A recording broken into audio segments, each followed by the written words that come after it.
Get your black ass out of that seat before I call security. The words did not echo, they detonated. Every laugh, every cheer from the field below died in an instant. Forks froze above plates, champagne stopped midair, and the hum of the luxury suite collapsed into a single, stunned silence. The man being shouted at didn't flinch. He just sat there calm, precise, centered like gravity had chosen him and no one else. Before we continue, let me ask you something. Have you ever been humiliated in a place that your own money built? Stay with me. Because in less than 10 minutes, the man they're calling out of his seat will own every inch of this stadium and every paycheck in this room. It was 3:40, 2 inches the afternoon, playoff Sunday in Los Angeles. The sun struck the glass walls, turning the VIP box into a mirror of privilege. In that reflection stood Brent Walsh, Stadium Guest Relations Supervisor, his badge shining brighter than his judgment. He pointed down at the man in the Navy suit, Marcus Hale, 42 years old, silent, unbothered, watching him with the patience of a storm. "I said move," Brent barked. "These seats are for verified sponsors, not whoever you are." Marcus spoke softly. "Verified how?" Brent sneered. "Not with a ticket that looks printed at home." Laughter rippled from two guests in designer blazers. A woman leaned to her friend, whispering, "I knew this would happen eventually." The officer stationed at the door stepped forward, hand resting near his belt, eyes locked on Marcus as if calm were a threat. Marcus took one breath, measured and even. "You might want to check your system before you make this worse." Brent scoffed. "You think I'm stupid? You do not belong here." That sentence landed heavier than the insult before it. It wasn't just about the seat, it was about the space, the suit, the color of his skin. Marcus turned his head slightly, gaze sharp enough to cut glass. "That's what you said the last time someone looked like me sat here, isn't it?" A hush rolled across the room. Cameras lifted. The red recording light blinked like a pulse about to quicken. And as Brent barked again for security, no one realized the real power in that box wasn't standing, it was waiting, seated, and ready to end their careers before halftime. The roar of the crowd outside the glass walls was deafening, but inside the suite it was a different kind of noise, sharper, colder, the murmurs of guests, the soft scrape of chairs shifting away, the faint buzz of a phone recording every second. The air conditioning hummed over marble floors that reflected both light and tension. It was a box built for comfort that had suddenly become a courtroom. Marcus Hale remained still in his seat, the tailored navy fabric of his suit uncreased despite the weight of 100 eyes pressing against him. Brent Walsh, the guest relations supervisor, stood above him, red-faced and trembling with the confidence of someone who believed his authority was absolute. The security officer at the door, Sergeant Dale Miller, rested a hand near his radio. His expression said what his mouth did not. This would end badly for the man who refused to stand. Brent spoke again, his tone dripping with contempt disguised as professionalism. "Sir, this area is for registered sponsors and corporate executives. If you cannot produce proof of sponsorship, you will be escorted out immediately." Marcus did not respond. He glanced once toward the wide glass window overlooking the 50,000-seat arena. The crowd beyond looked like a sea in motion, every face unaware of the small storm brewing above them. One guest, a middle-aged man in a bright team jersey, chuckled under his breath. "Man, just move. It is not worth it." Brent smiled thinly, emboldened by the whisper. "You heard him. You are disrupting paying clients." He gestured toward a pair of women in gold-trimmed jackets who now looked at Marcus as though he had contaminated the air. Marcus finally looked up, meeting Brent's stare with a calmness that did not belong to someone cornered. "You keep saying clients," he said softly. "Tell me, what does that word mean to you?" Brent blinked, unsure how to answer. "It means people who can afford to be here." "Interesting," Marcus said. "Then by your definition, I suppose you should not be." The room shifted. A few guests gasped quietly. The remark was not loud, but it carried the weight of balance restored even for a second. Brent's face flushed deeper. He turned to Sergeant Miller. "Remove him." The officer stepped forward, heavy boots echoing against the floor. "Sir, please stand up." "I have done nothing wrong," Marcus replied evenly. "You are escalating a situation you do not understand." The officer's voice hardened. "I am giving you a lawful request. If you refuse, I will have to detain you until identification is verified." Marcus's gaze flicked toward the small black camera dome mounted in the ceiling. Make sure you smile for that camera, he said quietly. Brent scoffed. Do not try to intimidate me. I know exactly how this works. Oh, no, Marcus said, eyes locked on him. That is what worries me. The tension in the room coiled tighter. Guests pretended to scroll their phones, pretending disinterest while secretly recording. The red dots of camera lenses glowed like fireflies in a storm. A voice came from the back corner. It belonged to a young usher, barely 20, standing half-hidden by the door. Sir, he said hesitantly, I checked that ticket myself earlier. It scanned green. Brent turned sharply. What did you just say? I said it scanned green, the usher repeated, voice cracking slightly. It was valid. The supervisor's smile vanished. Stay out of this, kid. Marcus looked at the usher, then back at Brent. You might want to listen to him. Brent raised a hand dismissively. One faulty scanner does not make you a VIP. Marcus leaned back, exhaling slowly. No, he said, but it does make you reckless. The crowd outside the window erupted as a touchdown was scored, but no one inside the suite noticed. The energy in the room belonged entirely to this confrontation. Brent snapped his fingers at the officer. Do it now. Sergeant Miller reached for Marcus's arm. The moment his fingers brushed the sleeve of Marcus's jacket, the world seemed to freeze. Every phone camera tilted upward. Every breath stopped. Marcus's eyes met his, steady and unyielding. You just crossed a line, Marcus said quietly.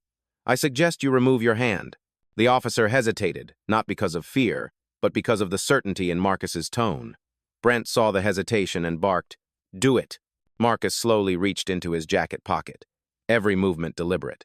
If you want proof of sponsorship, he said, I can give you more than that. The officer stiffened.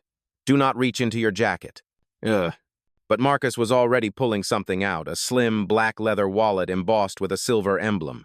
He opened it, revealing a metallic pass card with engraved lettering that gleamed under the suite lights. Hale Sports Group, Ownership Division. For a heartbeat, no one spoke. The officer's hand dropped. Brent stared at the card as if it might vanish. That cannot be real. Marcus looked up. You said proof. There it is. Brent swallowed hard, his voice faltering. Anyone could fake that. Marcus's phone buzzed softly. He tapped the screen once, and the large television on the far wall flickered. For a second, the live broadcast of the game disappeared, replaced by a black background with a silver logo identical to the one on his card. Beneath it, a single line appeared. Ownership credentials verified. Marcus L. Hale. Gasps rippled through the room like a sudden gust of wind. Brent stumbled backward. How did you... I built the system, Marcus said quietly. You just tried to erase me from it. The officer took a step back. The guests no longer looked at Marcus like an intruder. They looked at him like the reflection of their own mistake. Brent tried to recover his authority. You still cannot stay here without clearance from corporate. Marcus's voice dropped low, cutting through the tension like a scalpel. Corporate, he said, is me. Ugh. The silence that followed was louder than any cheer outside. Somewhere down below, the scoreboard buzzed with the next play, but in this suite, the real game had just begun. The stadium thundered outside, yet inside the glass walls of the suite, the noise seemed to fade into nothing but breath and guilt. Brent Walsh stood frozen, the arrogance that once powered his words now collapsing under the weight of the truth displayed on the screen behind him. The glowing logo, Hale Sports Group, Ownership Division, reflected across his face like a verdict. Marcus Hale did not move. He sat with the stillness of a man who had fought this battle too many times before. Around him, guests who had laughed minutes earlier now shifted uncomfortably, unable to meet his eyes. The hush was thick enough to choke on.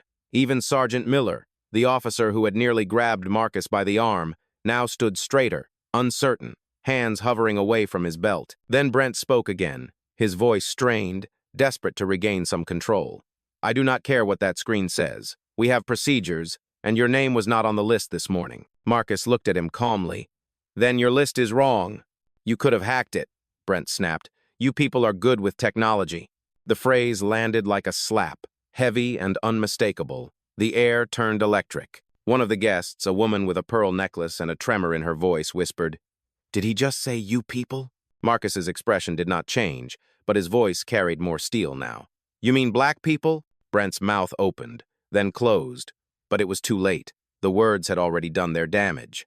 The usher from before, the one who had spoken up about scanning the ticket, stepped forward again, trembling but brave. "Sir, maybe we should just check the database again," he said softly. Brent turned on him like a wolf cornered. "You do not tell me what to do. I have been running this place for 12 years. Marcus looked toward the young usher. "What is your name?" "Elijah," he replied quietly. "Thank you, Elijah," Marcus said, "for remembering how honesty feels." Elijah nodded, nervous but relieved to be acknowledged. Around them, the tension bent but did not break. Every eye in the room darted between Marcus and Brent like spectators at a different kind of match, one that had nothing to do with sports and everything to do with dignity. Brent inhaled sharply, straightening his blazer as though posture alone could restore power. "You cannot just show up here and expect everyone to believe you own this place. If you were really who you say you are, why hide behind a regular ticket?" Marcus's gaze dropped for the first time, not out of shame but reflection. "Because sometimes," he said quietly, "you need to see what your own system looks like when it thinks no one is watching." A few guests exchanged glances. One man whispered to his wife, "That sounds like something a real executive would say." The woman nodded slowly, "Or someone who has lived this before." Brent's voice rose again, trembling with fury. "Enough of this drama. Officer, get him out now." Sergeant Miller hesitated. "Sir, the system shows him as verified ownership. If we remove him now, it is on record." "I said remove him," Brent shouted, his voice cracking. "This is my suite, and I decide who stays." Marcus stood at last. He was taller than most, had realized, his presence filling the space like pressure filling a sealed room. "No, Mr. Walsh," he said evenly. "You do not decide who stays. You decide who reveals themselves." The words hit harder than any yell could. Brent opened his mouth, but no sound came out. Marcus took a step closer, close enough that Brent could see his own reflection in Marcus's eyes, small, defensive, trembling. "I have met your kind before," Marcus said quietly. "You mistake a uniform for authority. You mistake your position for power. But power is not the job. It is the integrity that outlives it." For a second, no one breathed. Then a voice came from the corner. It was the same woman with the pearl necklace. "He is right," she said softly. "This is embarrassing." Her friend whispered, "They should apologize." Brent turned, eyes wide with disbelief. "You are all seriously taking his side?" Elijah answered before anyone else could. "We are taking the side of the truth." The sentence hung in the air like smoke after a gunshot. Marcus turned toward the large glass wall, the stadium's light spilling across his face. 12 years, he said quietly. "That is how long you said you have been here, correct?" Brent nodded slowly, unsure where this was going. 12 years of managing people, checking names, deciding who belongs, Marcus continued. "How many of those names looked like mine?" Brent's silence was the only answer. "I thought so," Marcus said. He turned back to the officer. "Sergeant Miller, please note this incident in your report. Include Mr. Walsh's words exactly as spoken. My legal team will need them." The officer nodded, almost relieved to be told what to do by someone who actually sounded like leadership. Brent sputtered, "You cannot threaten me. You think a lawsuit scares me?" Marcus's gaze sharpened. "No, I think the truth does." He walked past Brent and stopped at the center of the room, every eye following him. "You said this was your suite," he said. "You were wrong. It is mine. Every seat, every camera, every inch of glass belongs to the company I built. And as of this moment, so does this conversation." He gestured toward the ceiling. The tiny dome camera blinked red twice. "Audio recording confirmed," a robotic voice echoed softly from a nearby speaker. Brent's face turned pale. "You are recording this?" Marcus met his eyes. "You started it?" He turned toward the guests, voice steady but resonant. "If anyone here believes in fairness, stay seated. If not, you are free to leave." No one moved. Outside, the crowd cheered another touchdown. Inside, history shifted by inches quietly, precisely, and irreversibly. The stadium outside pulsed with electric energy, a chorus of cheers and whistles rising like thunder under the dome. But inside the suite, that sound felt miles away. Here, time seemed slower, heavier, as though the air itself had been thickened by shame and disbelief. The scoreboard's light flickered through the glass, painting Marcus Hale in alternating flashes of blue and white, while Brent Walsh's face remained flushed red with humiliation and defiance. Brent stood behind the counter that separated staff from guests, clinging to it like a fortress he no longer controlled. "You think you can walk in here and embarrass me in front of my team?" he shouted, voice cracking. "You think being rich makes you untouchable?" Marcus did not respond right away. He simply watched the man, expression unreadable, hands folded loosely in front of him. When he finally spoke, his voice was calm enough to make the room tremble. "No," he said. "Money does not make me untouchable. Character does." Brent laughed bitterly, but it was not the laugh of confidence. "Character? You mean arrogance. You come in here dressed to prove a point, and when someone questions you, you pull a stunt like this." "Questioning is not the problem," Marcus replied. "Assuming is." The silence that followed was suffocating. A woman seated near the bar whispered to her husband, "He is handling this better than anyone I have ever seen." Her husband nodded slowly, eyes still on the glowing verification screen that had not disappeared.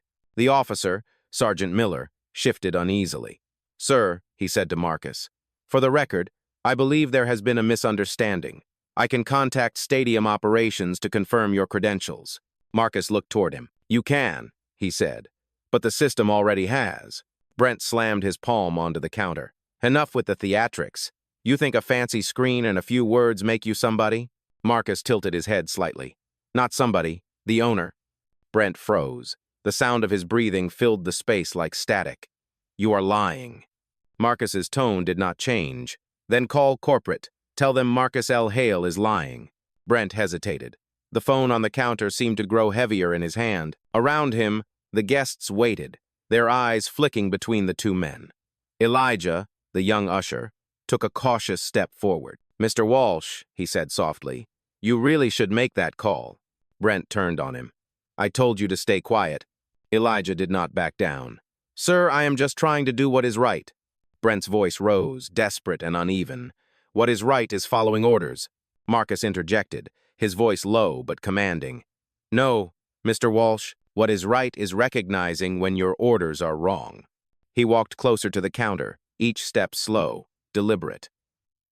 "When I built this franchise," Marcus said, "I wanted it to represent progress, a space where every fan, every employee, every guest could feel equal. But every structure, no matter how tall, will still show the cracks in the people who run it." The words hit Brent harder than a shout. He swallowed, his throat dry. "You think you can lecture me?" Marcus's gaze hardened. "No, I think I just did." The guests were now openly recording. Screens glowed, hands trembled slightly, breaths caught in real time. This was not just confrontation anymore, it was revelation. Brent picked up the phone with a shaking hand. "You are bluffing," he muttered, dialing. "Let us see how far your act goes." He pressed the speaker button. A few rings, then a voice answered, steady, professional, female. "This is corporate relations. Who am I speaking with?" "This is Brent Walsh," he said quickly. "Supervisor, West Side Luxury Suite. I need verification on a Marcus Hale claiming to be part of ownership." There was a pause on the line.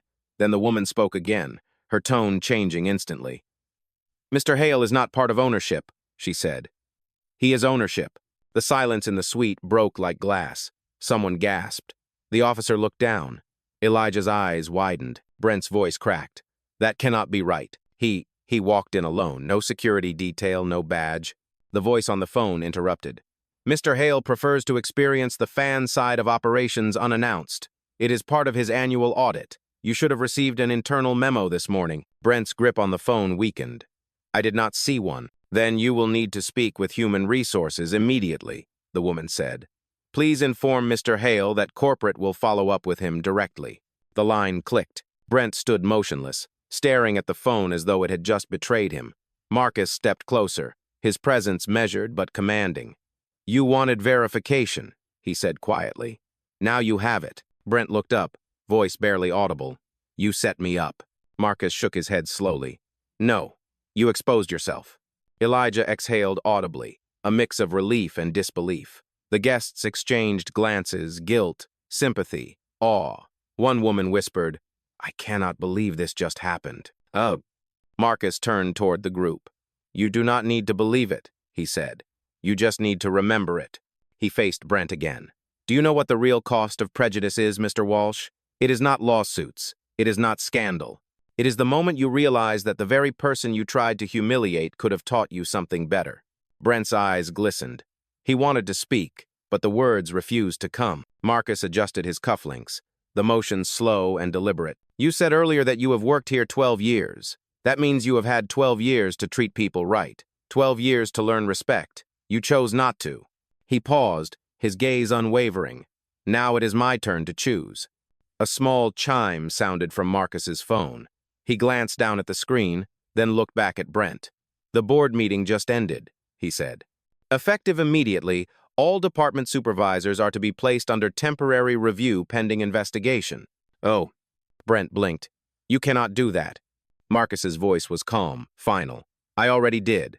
The crowd outside roared as another touchdown echoed through the arena. Inside, the real impact landed quietly in the silence that follows justice finding its voice. For a long moment, no one spoke. The television above the bar replayed the latest touchdown in slow motion, but no one in the suite was watching. The cheers outside felt distant, muffled by the weight of what had just unfolded. Brent Walsh stood behind the counter, pale and motionless, his earlier defiance leaking out of him like air from a punctured tire. The phone in his hand trembled slightly. Marcus Hale remained composed. His presence filled the suite not by volume but by gravity. He moved toward the window, watching the players run across the bright green field far below. The crowd pulsed with noise and color, but his reflection in the glass was still anchored. When he finally spoke, his voice was low but clear. Do you know what the hardest part is? Brent blinked, unsure if the question was meant for him. What are you talking about? Marcus turned, his gaze sharp but calm. Walking into a place you helped build and realizing that after all these years, people like you still see me as temporary, as if success has an expiration date when it comes in black. The room went completely still. No one dared to shift. Elijah, the young usher, looked down at the floor, jaw clenched in quiet anger. Marcus continued, each word deliberate, heavy. You think this is new? This is not the first time I have been mistaken for someone who does not belong. When I was 24, I walked into a hotel lobby after a red-eye flight. I had a confirmed reservation, a platinum card, and a contract worth $10 million in my briefcase. The man at the desk looked me up and down and said, "We do not take walk-ins." I slept in my rental car that night, in the rain. The next morning, I bought the property next door and opened my own chain. He paused. That was 19 years ago, and here we are again. Brent's lips parted, but no words came out. His face was the color of chalk. Marcus looked toward the others in the room. You see, every time something like this happens, it is not just an insult. It is a reminder that no matter how far we rise, some people still believe we have a ceiling. But ceilings can be broken, and I have spent my entire life breaking them. The air conditioning hummed softly, the only sound in the tense quiet. The officer, Sergeant Miller, shifted his weight and finally spoke. Mr. Hale, Marcus raised a hand gently. You were doing your job, officer, but next time, make sure the job does not erase the person in front of you. Miller nodded, shame flickering across his face. Brent's voice cracked. You do not understand. I did not mean... Yes, Marcus interrupted softly. You did. You meant every word when you said, you people. You meant it because it came out before you had time to think. That is what makes it honest. Brent lowered his eyes, unable to meet the truth. Marcus walked closer, the reflection of the stadium lights flickering across his suit. Do you know why I came today with no assistant, no bodyguard, and no press? He asked. Because I wanted to see what progress looked like when no one knew who was watching. He stopped just a few feet away. Now I have my answer. Brent swallowed hard. What happens now? Marcus glanced toward the ceiling camera. Now, he said, the system remembers what happened here. Every word, every frame. And tomorrow morning, the board will see it too. The young usher, Elijah, stepped forward again. His voice shook, but his eyes were steady. Mr. Hale, I just want to say, I am sorry you had to go through that. Marcus turned to him and nodded slowly. You do not need to apologize for someone else's ignorance, Elijah. But I do appreciate your courage. It takes strength to speak up when silence is safer. Elijah exhaled, his shoulders lowering. A middle-aged woman near the bar stood up. Her voice quivered slightly as she spoke. I have attended games here for years, she said. I have never seen anyone treated like that in this box. I am Ashamed I did not say something sooner. Marcus looked at her with quiet empathy.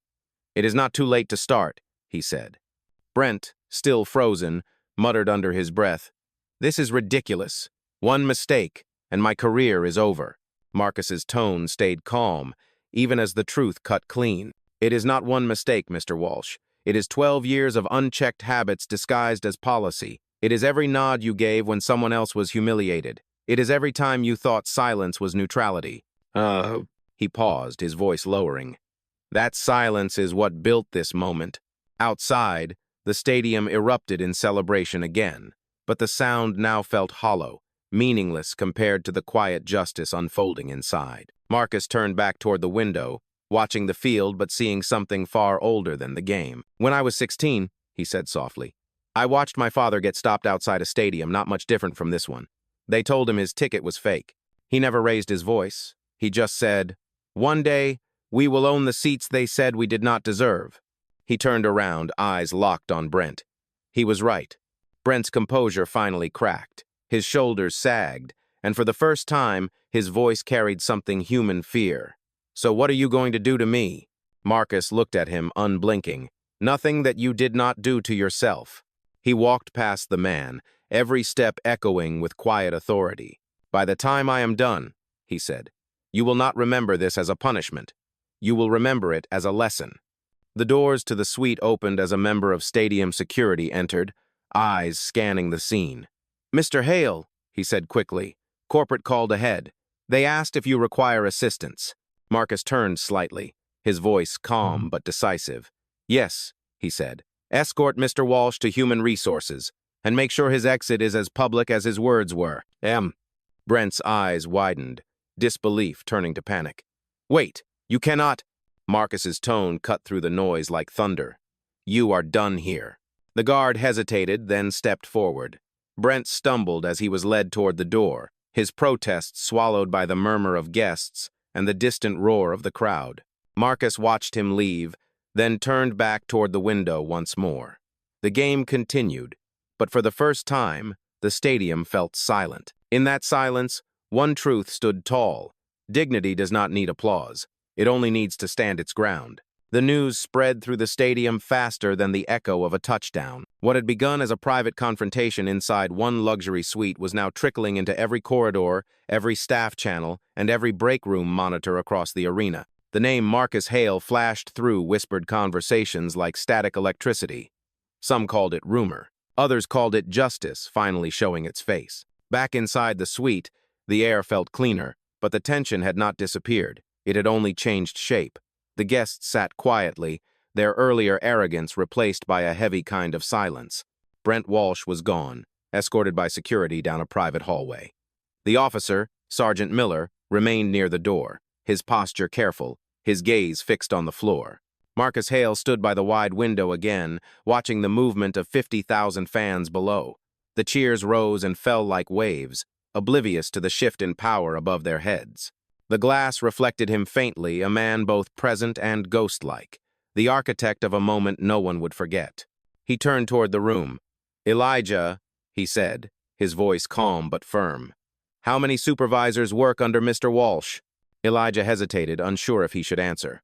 "5, sir, including the assistant manager for guest operations." Marcus nodded.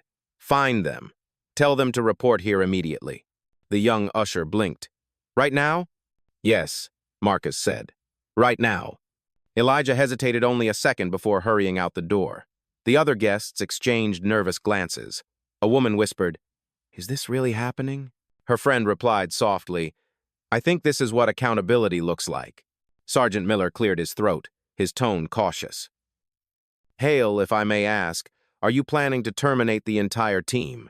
Marcus looked at him for a long moment before answering. "Not yet. I am planning to listen first." The officer nodded slowly, visibly relieved. "Understood, sir." A few minutes passed before Elijah returned, followed by 5 employees in uniform. Their expressions were a mixture of confusion and fear. One of them, a woman in her 30s wearing a headset, stepped forward. "Mr. Hale," she began nervously. "I am Dana Ruiz, Assistant Operations Manager. We heard. There was an incident?" "There was," Marcus said, His tone carried no anger, only precision. I would like to hear how your team has been trained to handle situations like this one. Dana glanced at her colleagues, uncertain how to begin. We are told to verify credentials, to protect the privacy of high-profile guests, and to follow procedure in the event of— Marcus interrupted gently. Procedure, that word again. He stepped closer. Tell me, Miss Ruiz, do your procedures include public humiliation? Do they instruct you to shout racial slurs at guests who look different from you? Dana's eyes widened. No, sir, absolutely not. Then why, Marcus continued, did no one in this room intervene until it was too late? The silence that followed was long and painful. One of the employees, a middle-aged man with a nervous tick in his jaw, finally spoke. We did not know who you were, sir. We thought it was a misunderstanding. We did not want to overstep. Marcus turned his head slightly. Overstep? He repeated. You were watching a man be stripped of his dignity in front of a crowd, and you were worried about overstepping. The man's voice faltered. We did not want to lose our jobs. Marcus paused, the weight of that answer sinking deep. Then you already lost something far more important, he said softly. You lost your voice. Dana swallowed hard. Sir, Marcus raised a hand gently. I am not here to destroy your careers, Miss Ruiz. I am here to understand how people like Brent Walsh are allowed to thrive in a system that rewards silence. Her expression changed from fear to reflection. We report incidents to our department head, she said. But it never goes anywhere. The reports disappear. Marcus nodded slowly. That confirms what I suspected. He turned toward Sergeant Miller. Officer, please make a note in your report. Failure of internal accountability procedures. Possible suppression of discrimination complaints. The officer wrote carefully in his notepad, every stroke echoing in the quiet. Marcus faced the group again. Do you all have families? They nodded uncertainly. Then you know what it means to watch someone you care about get treated unfairly, he said. You know the feeling of wanting to speak up but fearing the consequences. I do not want fear in this building anymore. I want courage. And, Dana blinked, tears forming at the edges of her eyes. What do you want us to do now, sir? Marcus exhaled slowly. I want you to start telling the truth. Not to me, to yourselves. When someone is mistreated, when policy becomes cruelty, I want one of you to remember this day and say, not again. The room was silent except for the distant roar of the crowd below. Elijah stepped closer, his voice small but firm. Mr. Hale, do you think it will change anything? Marcus looked at him with quiet conviction. Everything changes when people stop pretending they cannot see. The words lingered like smoke in the air. A soft chime came from Marcus's phone. He glanced down at the screen. A notification appeared. Corporate board communication. Immediate review initiated. He turned the phone face down on the counter and looked around the room. Change does not begin with policy, he said. It begins with memory. What you remember from this day will decide what kind of people you become tomorrow. Dana nodded slowly, her composure steadying. I understand, sir. Marcus's tone softened. Good. Then go back to your stations. Make sure every guest who walks through this stadium leaves believing they belong. That is how you fix what he broke. The group dispersed quietly, humbled but determined. Elijah remained behind, lingering near the door. Mr. Hale, he said carefully, can I ask you something personal? Marcus gave a small nod. Go ahead. Does it ever get easier? Elijah asked. Being treated like you do not belong? Marcus looked out the window again, his reflection split between the glass and the stadium lights. No, he said. It does not get easier. You just get stronger. And one day, strength stops asking for permission. Elijah absorbed the words like they were something sacred. Thank you, sir. Marcus nodded once. Thank you, Elijah. Keep your courage. It will serve you longer than any paycheck. Elijah left quietly, closing the door behind him. For a moment, Marcus stood alone, the crowd's cheers vibrating faintly through the floor. He looked down at the field, at the people cheering without knowing the history being rewritten above them. Then, with a small, steady breath, he whispered to himself, one crack at a time. That is how the wall comes down. And for the first time all evening, Marcus allowed himself a small, genuine smile. Outside the suite, the energy of the game continued without pause. The stadium roared with the sound of celebration, the smell of popcorn and fireworks hanging in the air. But behind the closed glass doors, The atmosphere was different, quiet, charged, alive with something far greater than sports. It was the sound of reputations collapsing and consciences awakening. Marcus Hale stood near the edge of the window again, watching as halftime lights shimmered across the field like stars scattered across green. He had been silent for several minutes, and that silence carried power. His presence no longer felt like that of a man defending himself, it felt like judgment itself. The door opened gently. Elijah returned, his posture straight but his eyes still unsure. Behind him came a woman in a navy blazer, sharp, professional, holding a clipboard and a tablet. Her expression was tense but respectful. "Mr. Hale," she said, "my name is Rachel Lynn. I am from corporate communications. We were informed there was a situation involving the guest relations department." Marcus turned slowly. "A situation," he repeated, the word tasting like irony. "That is one way to describe it." Rachel hesitated, unsure whether to approach. "Sir, if you would allow me, I would like to take an official statement for our internal report." Marcus gave a small nod. "You may." Rachel tapped her tablet, the recording indicator lighting up in red. "Please confirm your full name and position for the record." "Marcus Leonard Hale," he said evenly, "Chief Executive Officer of Hale Sports Group, parent organization of this stadium and its subsidiaries." The entire room seemed to inhale. Even though most already knew, hearing it stated out loud made the reality sink deeper. Elijah looked down, a smile flickering briefly across his face. Rachel's tone shifted, more careful now. "Mr. Hale, would you like to make a public statement regarding the incident?" Marcus shook his head slowly. "No, this is not about publicity. This is about culture." Rachel nodded, listening intently. "Understood, sir. What outcome do you wish to see from this?" Marcus looked at her directly. "Accountability," he said. "Not just for one man, but for every layer that let this happen. I want the next person who wears a uniform here to understand that their badge does not protect bias." Rachel typed quickly. "That will be documented, sir." The officer, Sergeant Miller, shifted slightly. "Mr. Hale, if I may, Security Control has requested clarification on your instructions. There are reports spreading through the concourse that an ownership incident occurred in the VIP suites." Marcus exhaled, turning toward him. "Let them talk. The truth will spread on its own." He walked over to the table, picked up a bottle of water, and twisted the cap with deliberate calm. The action seemed almost ceremonial, a pause between storms. Rachel continued, her voice cautious. "Sir, you should know that one of the guests in the suite recorded the entire exchange. It is already circulating online. Within 10 minutes, it will be everywhere." Marcus looked at her, unbothered.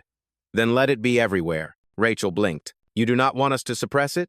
"No," Marcus said. "Let people see how quiet power looks when it refuses to bow." The officer exchanged a glance with Rachel, both uncertain whether they were witnessing a scandal or a statement. Marcus moved closer to the group. "Tell me," he said, "how long do you think people have been waiting to see justice happen in real time? Not in a courtroom, not in a headline. Right here, in the same space where the insult was delivered." Rachel's expression softened. "I suppose. Most of their lives," she admitted. Marcus nodded once. "Then let them see it." Elijah, still near the doorway, looked up. "Mr. Hale, it is already trending. People are calling it the stadium moment." Marcus allowed a small smile. "They can call it whatever they want. The important thing is that it will not be forgotten." He walked to the counter where Brent Walsh had once stood so proudly. The reflection of the stadium lights shimmered across the polished surface, distorted and uneven, like the system that had allowed all of this to happen. He ran a hand over the counter and spoke softly, more to himself than anyone else. "It takes one moment of arrogance to expose years of decay." Rachel looked at him curiously. "Sir, do you want to issue a formal message to the staff?" Marcus turned to her. "Yes. Record this." Rachel lifted her tablet, the red light blinking. Marcus's voice deepened, smooth and steady. "To every employee in this stadium, from the ticket booth to the press box, respect is not optional. It is the foundation that holds this place together. You do not check someone's worth by their clothes, their voice, or the color of their skin. You check it by how they carry themselves, and if you cannot see that, you have no business representing this organization. That ends tonight." The room was silent. Even the hum of the air conditioning seemed to pause for a moment. Rachel lowered her tablet slowly. "Message recorded?" she said softly. Marcus gave a short nod. "Good." Then, unexpectedly, his phone vibrated again. He looked down at the screen. A text from his assistant appeared. Live footage from the suite has reached over 100,000 views. Media outlets requesting comment. Rachel's eyes widened. It is moving faster than we thought. Marcus's tone remained steady. So does truth when it finally gets air. He set the phone down and looked around the room. Every time a story like this breaks, people say the same thing. I cannot believe this still happens. But it does. It happens quietly, politely, daily. The difference tonight is that silence is not winning. He stepped closer to the window again, his reflection framed against the roaring crowd below. This stadium was built on the idea of unity, he said softly. Different fans, different teams, one shared space. Yet even here we built walls inside our walls. Maybe this is how we start tearing them down. Elijah spoke from the corner, voice trembling with emotion. Mr. Hale, I think you already have. Marcus looked at him, a faint smile in his eyes. Maybe. But change is not about one man. It is about the next person who refuses to stay quiet. Rachel's voice came quietly behind him. You have a press conference in 30 minutes, sir. Should I cancel it? Marcus turned toward her, his decision instant. No, leave it. Let them ask what they want. But when they do, tell them I have one answer. Rachel tilted her head. What is that answer? Marcus looked out over the field where the players ran beneath the blinding lights. That dignity does not need security clearance. Rachel exhaled softly. That is powerful.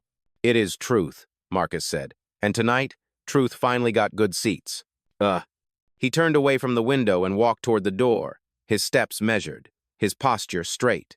As the door opened, the sound of the crowd surged in a wave of noise, unstoppable, alive. Marcus did not flinch. He simply adjusted his jacket and said quietly, "Let us finish the game."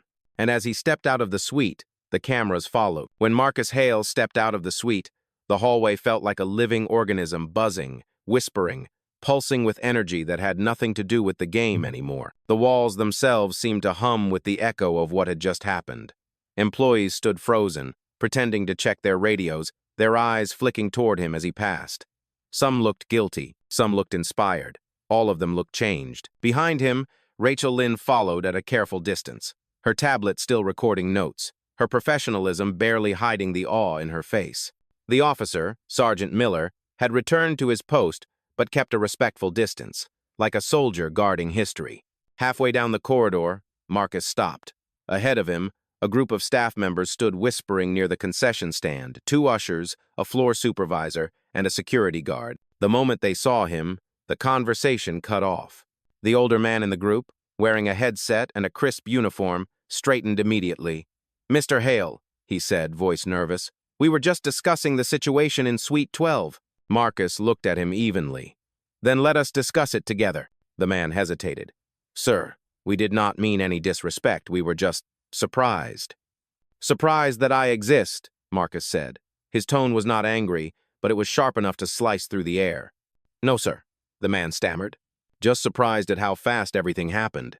Marcus studied him for a moment, then nodded.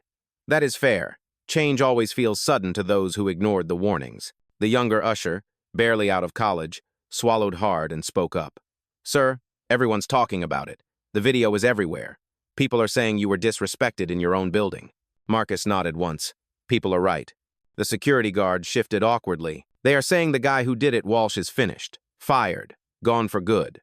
Marcus's eyes met his. "He is gone, yes, but the problem is not." The group looked uneasy, Marcus continued.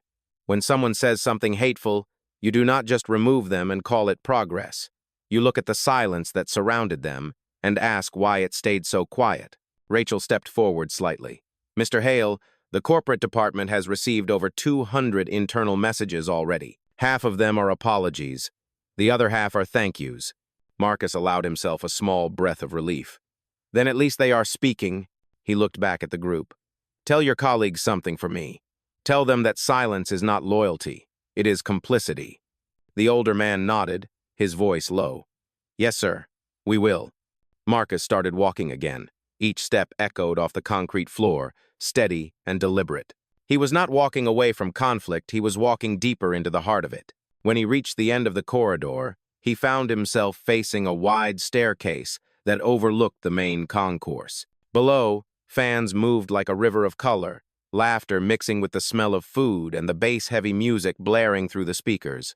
It was life in motion, vivid, chaotic, indifferent. Rachel caught up beside him. "Sir, media vans are already outside. There are reporters at every gate." Marcus's gaze stayed on the crowd below. "They will get their story soon enough." "Should I draft an official statement for them?" she asked. Marcus shook his head. "No statements yet. I want them to see, not read." She hesitated. "See what, sir?" "The difference between power and pride," Marcus said quietly. As he spoke, movement caught his attention. Across the concourse, a large digital screen that normally displayed replays and advertisements flickered suddenly. The Hale Sports Group logo appeared again, followed by the words, "Internal Review in Progress." Gasps rippled through the staff and fans alike. Rachel's eyes widened. "Sir? Did you authorize that?" Marcus's tone was calm, but there was steel beneath it. "I did not have to. The system knows who built it." Down below, fans craned their necks, trying to understand what was happening. Some began checking their phones, already finding clips of the confrontation circulating online. The moment was spreading, and Marcus could feel it, an idea moving faster than damage control. A man in a maintenance uniform approached cautiously. "Mr. Hale, sir? My name is Paul Jennings. I just wanted to say, I saw the video. I have worked here 20 years, and I have seen things like that more times than I can count. It is about time someone stopped it." Marcus extended his hand. "Thank you, Paul. Change always begins with someone who notices."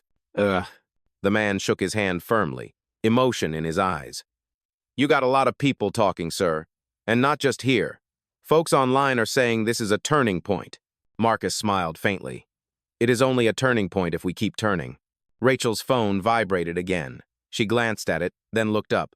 "Sir, the network is requesting a live feed from the stadium owner. They want your perspective before anyone else spins it." Marcus took a slow breath, eyes fixed on the crowd below. "Let them wait.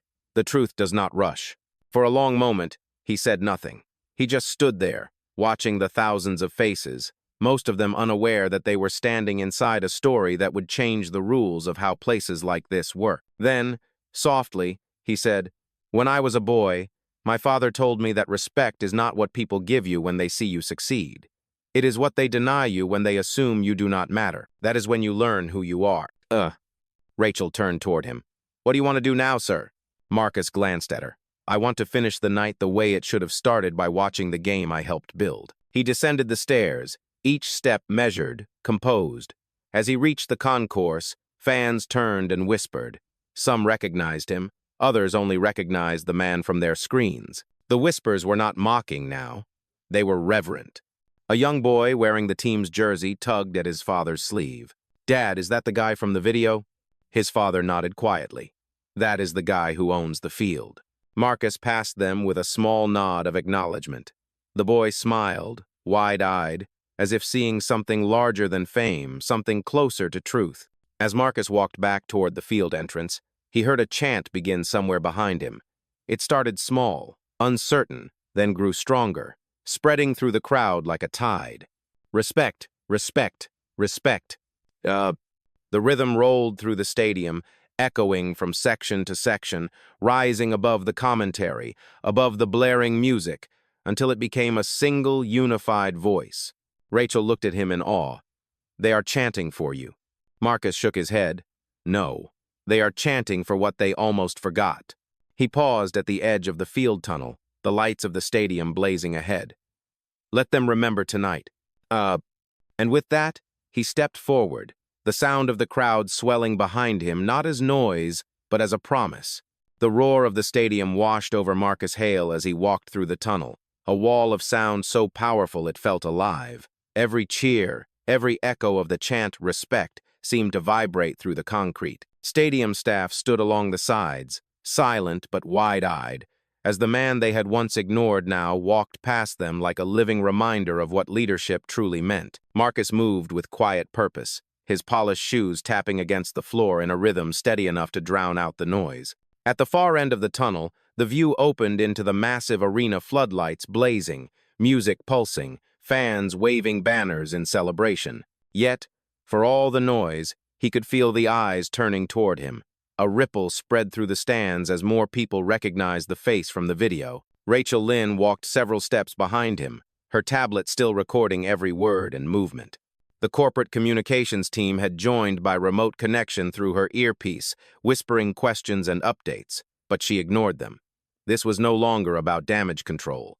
It was about witnessing a moment that would define the company's future. When Marcus reached the field-level barrier, a stadium manager hurried toward him, pale and sweating. "Mr. Hale, sir, the board of directors is on a secure line. They want to know if you wish to make an official announcement to the crowd." Marcus's gaze drifted across the sea of faces, men, women, children, families, fans of every color and background united in noise, divided by nothing. "No announcements," he said quietly. "Not yet. The crowd has already spoken." The manager hesitated. "Yes, sir. But the media is broadcasting live. This is already everywhere." Marcus smiled faintly. "Then let them see what grace looks like when it is louder than anger." He stepped forward, resting his hands on the railing, his reflection caught in the glossy surface of the barrier. For a brief second, he saw himself not as the man who owned the stadium, but as the boy who once sat outside a different one, denied entry because of who he was. The memory returned like a ghost. He had been 15 years old, dressed in his best shirt, standing beside his father, who carried 2 tickets with pride. A guard had stopped them at the gate, looked at the tickets, then at their faces, and said, "These seats are already taken." The look on his father's face that day, calm, wounded, but unbroken, had never left him. "Someday," his father had said as they walked away, "we will own a place like that, and when we do, no one will ever be turned away for looking like us." Oh, now, standing in the glow of his own stadium, Marcus felt that promise settle on his shoulders like armor. Rachel's voice broke through the moment. "Sir, one of the national news anchors is asking for a live statement. Do you want me to decline?" Marcus turned toward her, eyes steady. "No. Set it up. Right here." She tapped her earpiece, confirming the connection. Within seconds, the massive digital screens around the stadium flickered, replacing replays with a live feed of Marcus standing on the sideline. The chanting began to fade as people realized who was on the screen. Slowly, thousands of fans fell into silence. The only sound left was the wind brushing across the microphones. Marcus spoke without a script. His voice carried through the speakers, calm and deliberate. "Many of you have heard what happened tonight in one of our VIP suites. You have seen the video. You have seen the words that were spoken and the silence that followed. What you may not have seen is what happens next." He paused, letting the weight of the moment breathe. The stadium lights dimmed slightly, focusing on him. "What happens next," he continued, "is not revenge. It is responsibility. Responsibility to build places where dignity is not checked at the door, where success does not erase empathy, and where power is used to protect, not humiliate." A ripple of applause began in one corner of the stands, small at first, then spreading until the entire arena was clapping. Marcus continued, "I built this company on the belief that sports are supposed to unite people. But tonight, I learned that unity means nothing without respect. So starting tomorrow morning, every member of this organization, from executives to part-time staff, will undergo equity and accountability training, led by the very communities we have ignored for too long." Oh. The cheers grew louder, rising in waves that echoed across the field. Rachel watched through tears she did not try to hide. Marcus raised a hand slightly, quieting the noise again. "This is not about me. This is about what we allow, what we excuse, and what we walk past. We can do better. We must do better, and we will." The applause turned into thunder. People stood, clapping, cheering, chanting his name. But Marcus did not smile. He only nodded once, his expression steady. This was not triumph, it was truth. He turned to Rachel, his voice lower now. "Make sure that speech is archived, word for word." "Yes, sir," she said quietly. As the crowd continued to cheer, a figure approached from the edge of the field. It was Elijah, still in his usher uniform, face flushed with awe. He stopped a few feet away, nervous. "Mr. Hale," he said, "the staff wanted me to thank you. They are all watching from the break room," they said. "It is the first time they have felt proud to work here." Marcus looked at him, eyes softening. "Then we are already winning." Elijah nodded. One of the security guards said they are starting a petition to reinstate the anti-discrimination committee that was shut down last year. Marcus smiled faintly. Tell them they do not need a petition. Tell them they have my approval. Elijah grinned, relief breaking through his nerves. Yes, sir. Rachel's voice came through the earpiece again. Sir, the board of directors just sent a message. They want to issue a press release naming you the face of the new Respect initiative. Marcus exhaled softly. No, this cannot be about one face. It must be about every face they once overlooked. He turned back toward the field. The players were warming up again, unaware that the real game had already changed. He looked out at the crowd, thousands of people standing together in the shared hum of awareness. In that moment, he knew something irreversible had begun, not a scandal, but a standard. He whispered to himself, barely audible over the wind, "My father was right. Ownership is not about possession. It is about protection." Rachel heard him and smiled faintly. That line will stay with them, sir. I hope so, Marcus said, because words fade. But moments like this, moments that reveal who we truly are, those echo forever. Oh. He took one last look at the roaring crowd, then turned toward the tunnel. As he walked away, the fans began chanting again, not his name this time, but a single word that shook the rafters and rolled through the night. Respect. And this time, the sound did not just fill the stadium, it filled the world. The echo of the crowd still thundered long after Marcus Hale left the field. Respect! Respect! The word followed him like a tide, rolling up the concrete tunnels of the stadium, vibrating in the walls, in the hearts of the people who had seen the night change. Yet beneath that celebration there was another current, moving quiet, cold, and furious.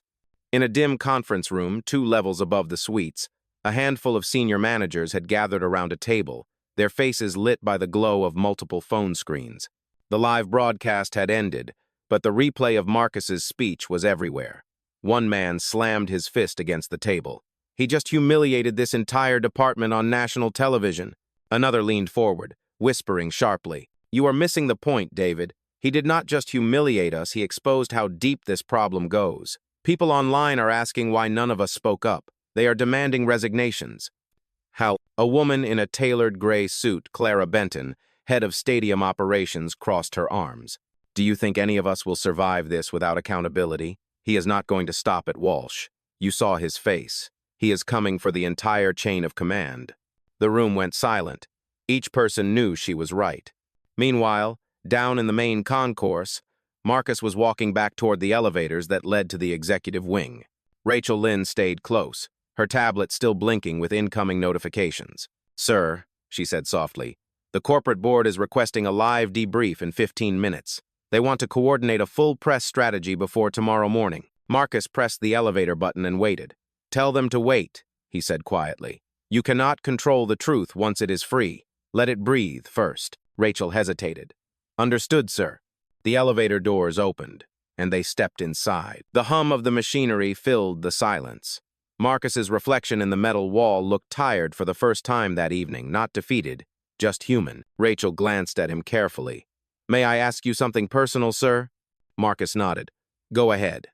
"Why did you let the video spread?" she asked. "Most CEOs would have had it removed before it went viral." Marcus looked straight ahead, his tone calm. "Because this was never about reputation. It was about revelation. You cannot heal what you keep hidden." The doors opened again to the top floor, revealing the wide, glass-walled executive lounge that overlooked the entire field. The room was empty except for a few lingering staff members who quickly exited when they saw him. Marcus walked to the edge of the window. From here, he could see everything, the glowing field, the flickering lights, the crowd still buzzing with energy. But what he felt most was the weight of history pressing on his shoulders. Rachel stood behind him, speaking softly. "You know, sir, when I first joined this company, I thought it was just a job. Tonight, I realized it is something else. It is a reflection of what this country still struggles with every single day." Marcus nodded slowly. "It always has been. We built spaces for entertainment before we built spaces for equality." He turned, facing her. "But that is changing now." Before Rachel could respond, the elevator opened again. Elijah stepped out, slightly out of breath, holding a small envelope. "Mr. Hale," he said, "this just came from Human Resources. It is a copy of Brent Walsh's exit statement." Marcus took it, glancing at the paper without emotion. The words were predictable. Miscommunication, protocol, regret. He set it on the table. Did he apologize? Elijah nodded. Yes, sir, but it sounded more like fear than remorse. Marcus sighed. Fear teaches faster than guilt, but it rarely lasts. Elijah hesitated. Sir, there is something else. I overheard some of the senior staff talking. They said the other supervisors are blaming you for creating chaos. They said you made them look weak. Marcus gave a small, almost tired smile. That is how justice always begins. First, they call it chaos. Later, they call it change. Rachel looked at him thoughtfully. They are scared, sir. They know this will not end with one firing. It will shake the entire system. Marcus nodded. Good. Systems need shaking before they can stand on truth. He walked toward the bar, poured a glass of water, and leaned against the counter. Do you know why I love stadiums, Rachel? She shook her head. Why, sir? Because they are the most honest mirrors we have, he said. Every seat, every camera, every voice, it all reflects who we are. People think stadiums are about the game, but they are about belonging. And tonight, we proved who belongs here. Ugh. The sound of the crowd still drifted faintly through the glass. It was softer now, like an aftershock. Rachel's phone buzzed again. She frowned at the message, then looked up. Sir, the media outside is calling this the Hale Principle. They are quoting your line, dignity does not need security clearance. It is already trending worldwide. Marcus smiled faintly but did not celebrate. A principle is only as strong as the people who live by it. Let us see if they remember it next week. Oh. Elijah took a hesitant step forward. Mr. Hale, can I ask something else? Go ahead, Marcus said. Elijah looked down at his hands. What happens to people like me? The ones who spoke up but still work under managers who think like Walsh? Marcus met his eyes, his expression steady. Then you keep standing. Every time you speak, you force the system to hear you. One day, they will run out of ways to ignore the sound. Elijah nodded slowly. That is hard. Oh, it is supposed to be hard, Marcus said. Progress always asks for pain before it offers peace. For a moment, the three of them stood in silence. The night outside was vast, the field glowing beneath them like a living heartbeat. Marcus turned back to the window. Tomorrow morning, we will begin the investigation. Everyone involved will have a chance to speak, but this time, they will not hide behind policy. Rachel wrote down every word. Yes, sir. Marcus's tone softened, though the conviction remained. And make sure the staff knows this. No one will be punished for telling the truth.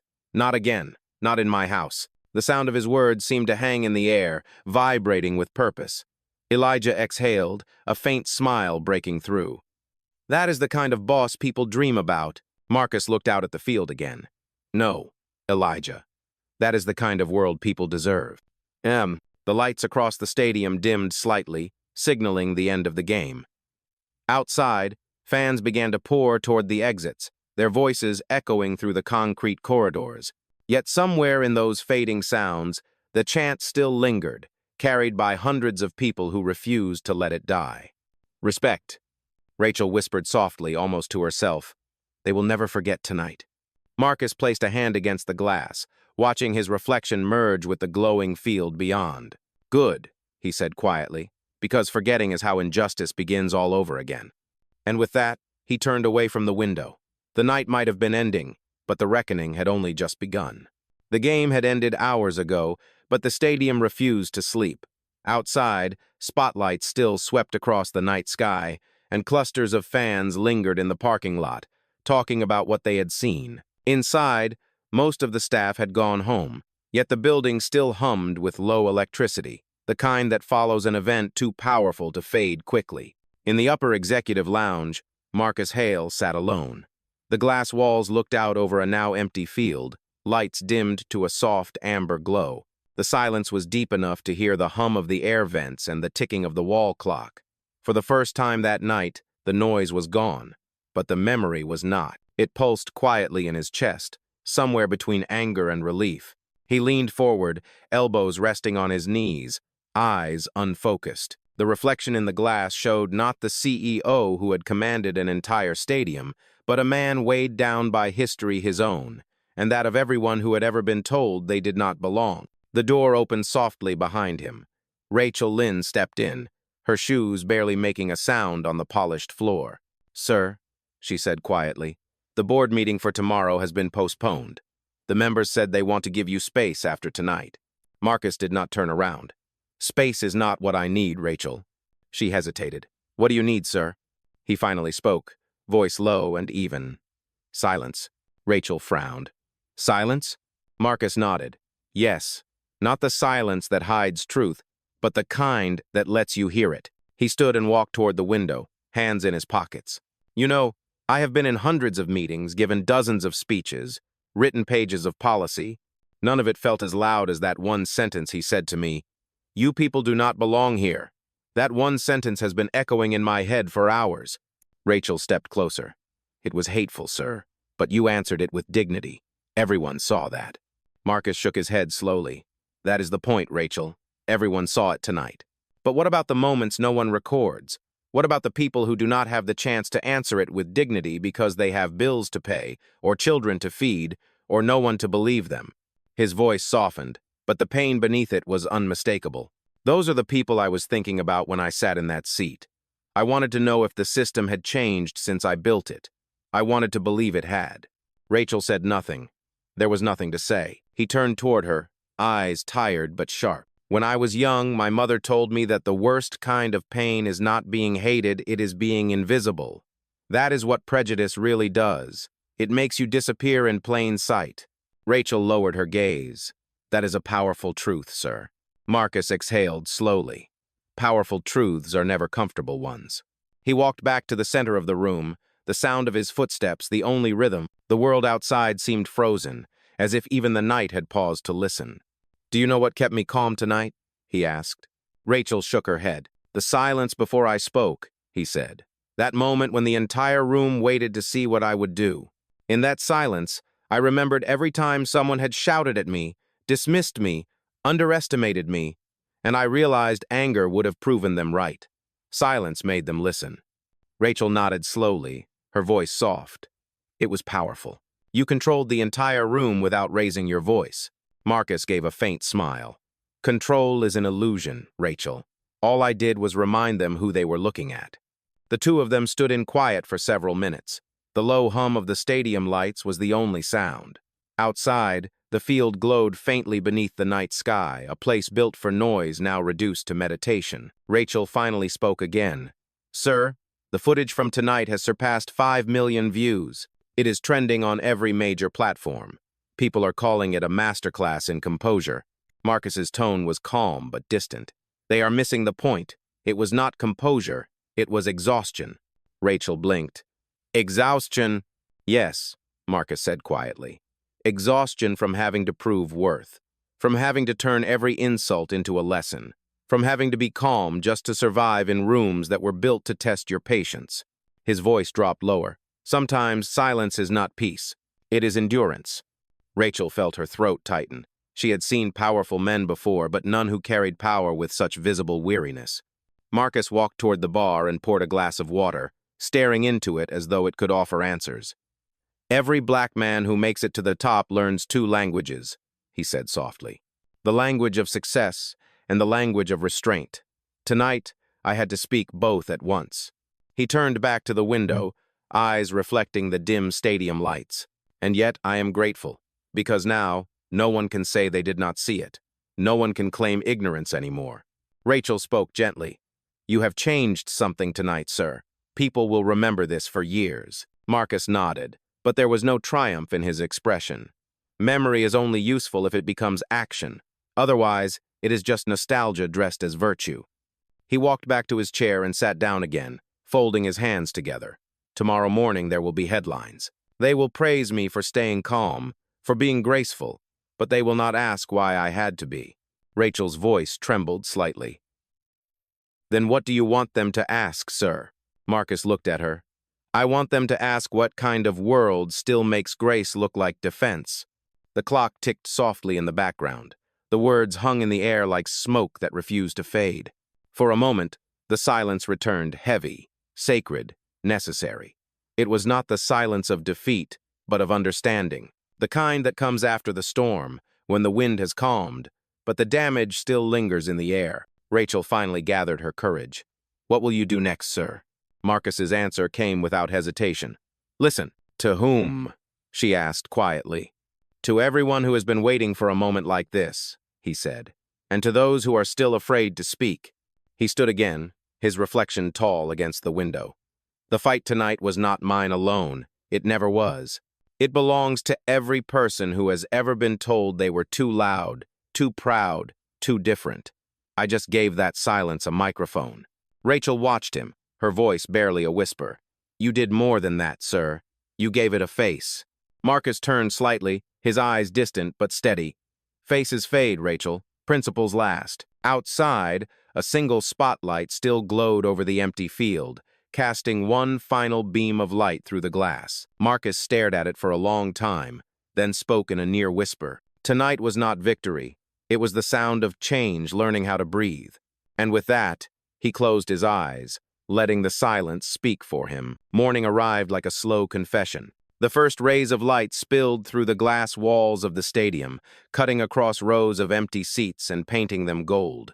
The field below was quiet again, dew glistening where crowds had once roared. Overnight, the world had changed. Or at least, it had started to. Inside his corner office, Marcus Hale stood by the window with a cup of black coffee cooling in his hand. He had not slept. The entire night had been spent answering messages, reviewing statements, and reading articles that dissected his every gesture. The calm before the revolution, one headline said. The CEO who fired racism in real time, said another. He set the coffee down untouched. The words did not impress him. Praise never did. Praise was easy. Change was not. Across the room, Rachel Lynn entered quietly, carrying a stack of printed reports and her tablet. Her usually composed face looked drained. Good morning, sir, she said softly. You have over 300 media requests, 21 from international outlets. The board has also requested an emergency meeting at 10 o'clock.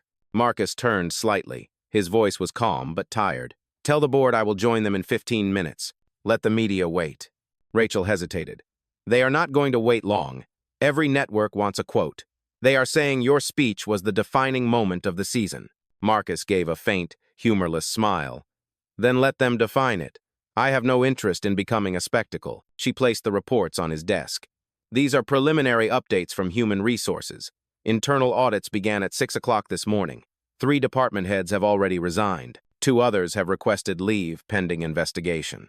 Marcus skimmed the pages, eyes cold and steady. Resignations are easy. Reflection is harder. Rachel nodded. Yes, sir. He walked toward the window again. The city skyline stretched beyond the stadium's silver towers and morning haze, a quiet world that had no idea how close it was to something new. Rachel, he said, how long have you been with this company? 7 years, sir. Huh. And how many times have you seen something like last night? She thought for a moment, her voice soft. Too many times, sir. Just never that public. Usually it ends quietly behind closed doors. Marcus nodded slowly. That is why it never changes. Because quiet is comfortable. He turned to face her fully. I built this place to make noise. Real noise. The kind that forces people to look up from their comfort and see the cracks. Rachel's eyes softened. You succeeded, sir. Not yet, Marcus said. Noise is not change. It is only the signal that change is overdue. Before Rachel could reply, his phone buzzed. He glanced at the screen. It was a call from the board chairman. He ignored it. They will want reassurance, he said. They will want to know how we are handling public image, stock value, and investor confidence. Rachel hesitated. Yes, sir. Marcus's tone sharpened slightly. But what they should want to know is how we are handling humanity. She looked at him with quiet admiration. You always speak like a man who is not afraid to lose power. Marcus turned back to the glass. That is because real power is not what you keep. It is what you give away without fear. A soft knock came at the door. Elijah entered, carrying a small brown envelope. He looked freshly showered but still nervous, as if the previous night had not yet released him. Good morning, Mr. Hale, he said. Marcus smiled faintly. Good morning, Elijah. You did not have to come in this early. I wanted to, Elijah said quickly. Sir, I brought something. My father asked me to give it to you. He handed over the envelope. Marcus opened it carefully. Inside was a folded photograph. It showed two men standing outside a construction site, one older, one younger, both smiling proudly beneath a banner that read, "Future Home of Hale Sports Group Arena." Marcus stared at it for a long time. "Your father worked on the construction team?" Elijah nodded.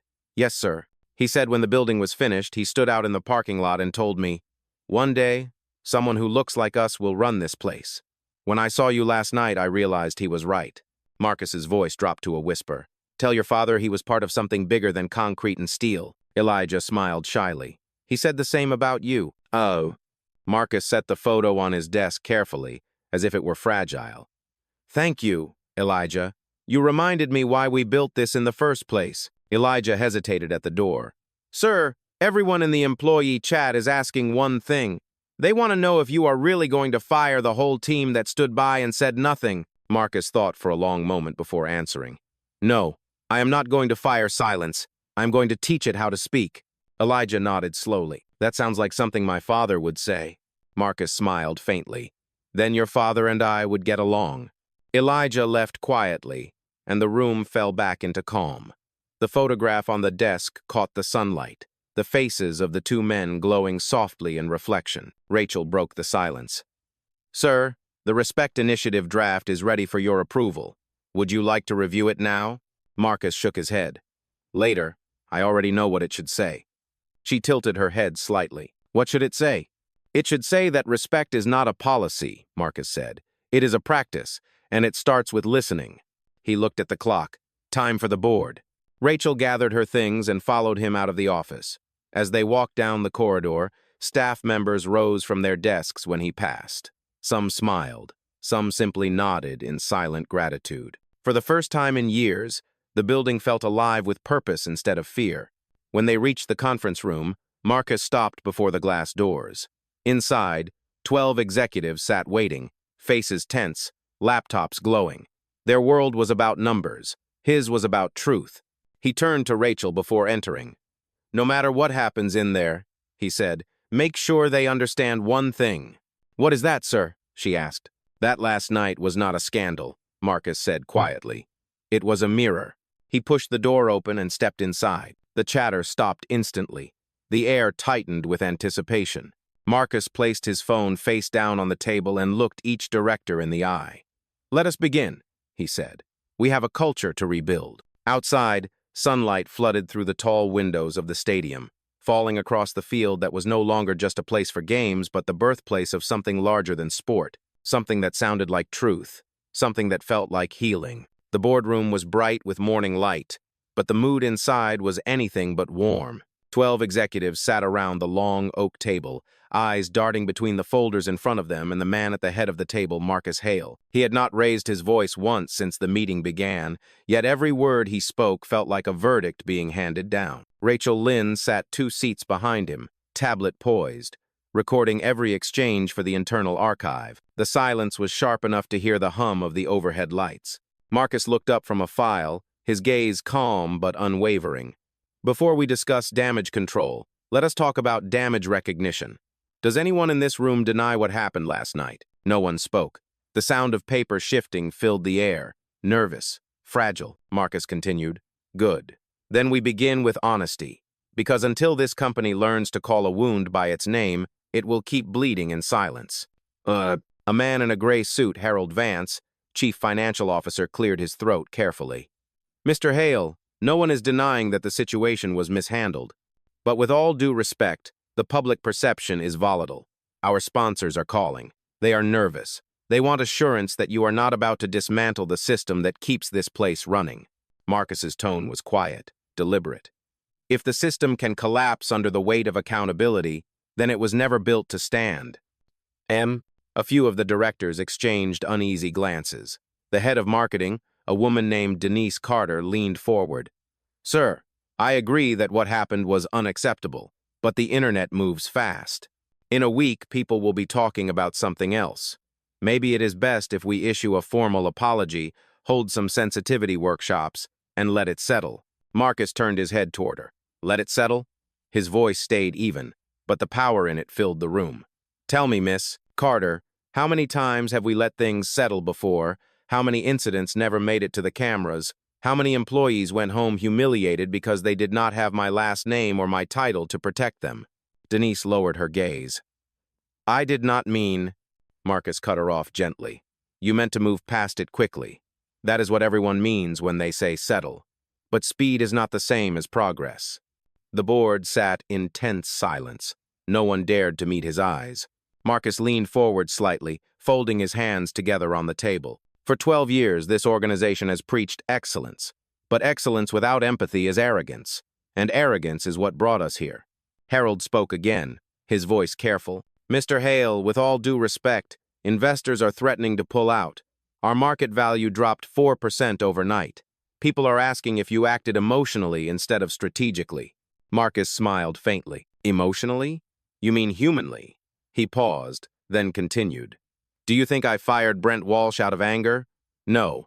I fired him because he represented a disease in our culture.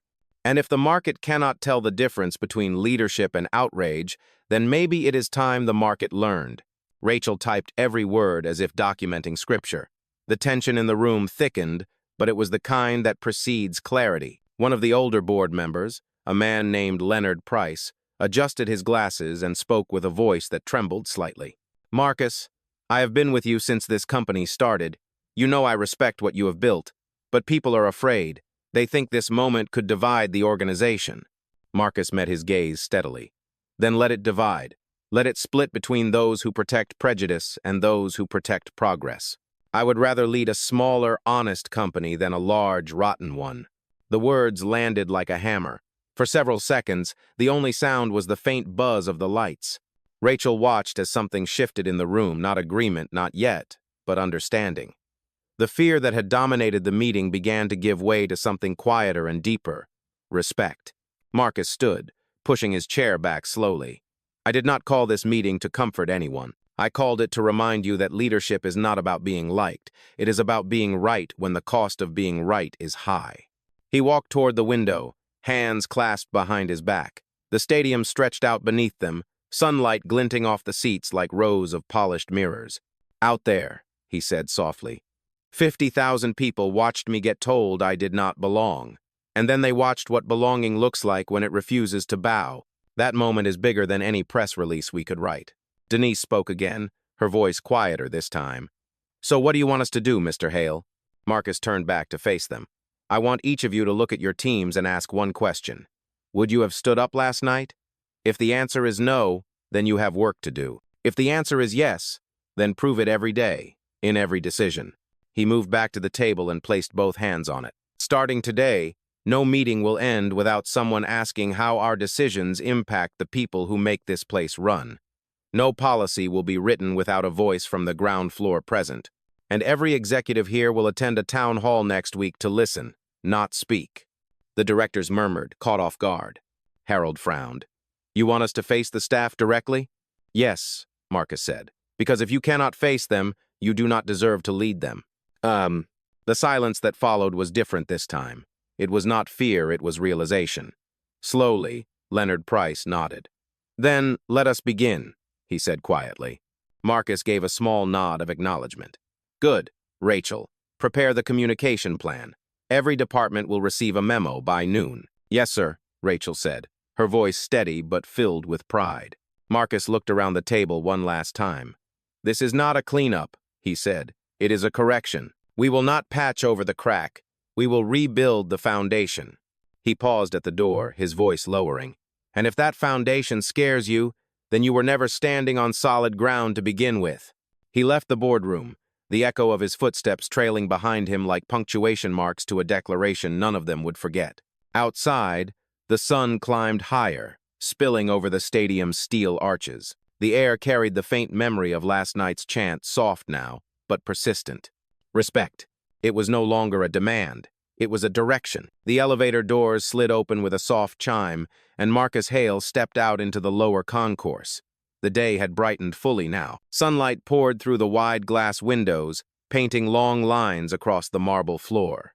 Staff were moving through the hallways, some carrying clipboards, others whispering to one another in cautious tones. When they saw him, they stopped, stood a little straighter, and nodded with quiet respect. He acknowledged each with a small nod but kept walking, His mind was already ahead of his body, thinking not of the scandal behind him, but of the rebuilding ahead. Rachel Lynn followed a few steps behind, reading updates from her tablet as she walked.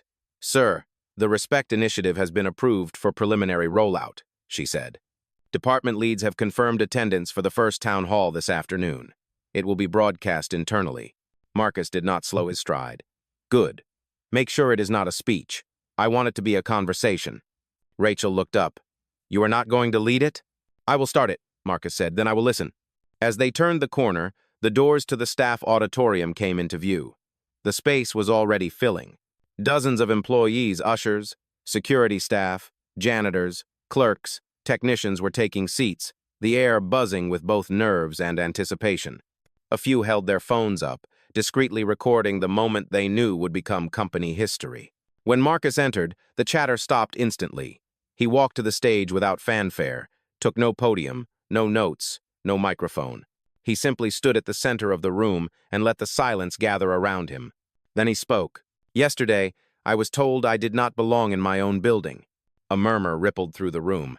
Every person leaned forward. Marcus continued. "The man who said it is gone. But the mindset that made him believe it that still lives here. It lives in procedures, in whispers, in glances that tell someone they are less than the space they stand in. And that is what I am here to confront." His voice was calm but resonant, each word deliberate, measured, and powerful. "I am not here to punish. I am here to rebuild. Because punishment ends moments. Accountability builds movements." He let the silence breathe before continuing. "Some of you may be afraid that this will turn into blame, or chaos, or change too fast for comfort. Let me tell you something, change is never comfortable, but comfort never built anything worth keeping." A murmur of agreement swept through the room. Rachel, standing by the wall, could see eyes glistening, security guards, custodians, even senior administrators. This was not a corporate meeting anymore. It felt like a sermon about belonging. Marcus walked a few steps closer to the front row. "I want to tell you something my father once told me," he said quietly. He said, "When people show you where they stand, do not hate them. Just remember their address." A soft laugh rippled through the crowd, but it was the kind of laugh that carried understanding, not amusement. Marcus's tone deepened. "Every person in this building, black, white, brown, rich, poor, immigrant, native-born, you belong here because you work for it. You show up. You give your hours, your energy, your care. And if anyone ever makes you forget that, you come to me, directly." The words hit the room like sunlight through glass, warm, clear, undeniable. A hand went up in the second row. It was a young woman, wearing the stadium's maintenance uniform. "Mr. Hale," she said, voice trembling, "what happens if we speak up and no one believes us? It has happened before." Marcus nodded slowly. "Then it will not happen again. You have my word." She looked at him, uncertain. "People have said that before." He held her gaze. "I am not people," he said softly. The crowd stirred. The sincerity in his tone silenced every doubt in the room. A middle-aged man in a security jacket spoke next. "Sir, some of us have families. We have seen this kind of thing come and go. Are you really going to fight it all the way?" Marcus met his eyes. "Yes," he said simply. "Because if I do not, then I am no better than the man who told me to move from my seat." The room fell into a heavy stillness. Rachel looked around and saw heads nodding slowly, shoulders straightening, hearts reawakening. Marcus continued. "This building is more than steel and seats. It is a reflection of every hand that built it, every voice that fills it. The Respect Initiative is not just a slogan, it is a promise. Starting today, no one will be invisible here." The employees erupted into quiet applause, hesitant at first, then stronger, rising into something raw and real. Marcus let it happen, but when it began to fade, he raised his hand gently. "Now, I do not want applause," he said. "I want honesty." He looked at the rows of faces before him. "Tell me what needs to change. Not what looks good on paper, what actually makes this place fair." At first, no one spoke. Then, slowly, voices began to rise. "The complaint system does not protect us," one usher said. "Managers ignore reports unless the media gets involved," said another. "We are told to stay quiet because we are replaceable," a cleaner added quietly. Each voice carried the weight of years of silence breaking open. Marcus listened without interrupting, without defending. He only nodded, taking mental notes, giving every voice equal value. When they finished, he spoke again, softly but firmly. You are not replaceable. You are the reason this place exists. And starting tomorrow, every report will go through a new office, an independent ethics committee with direct oversight from me. The room gasped. Rachel's eyes widened. It was an enormous move, one that bypassed bureaucracy completely. Marcus finished. If this stadium is going to bear my name, it will carry my values too. He looked around once more, his gaze sweeping the crowd. We cannot rewrite the past, but we can build a present strong enough to make sure it never repeats. He paused, then added, change begins here, with us, and it begins now. For a moment, there was silence, pure, reverent silence.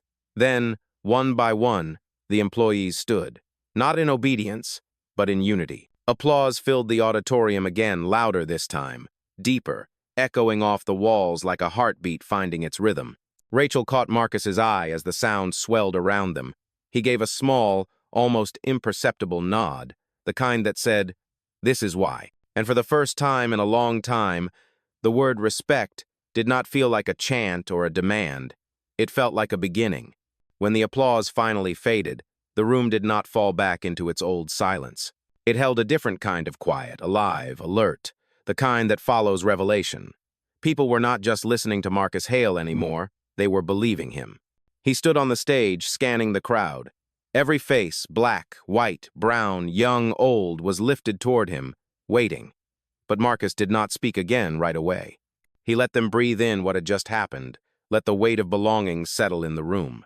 Rachel Lynn stood by the door, tablet clutched against her chest, her throat tight with emotion. She had seen executives deliver polished speeches before, rehearsed lines meant to impress. But this was different.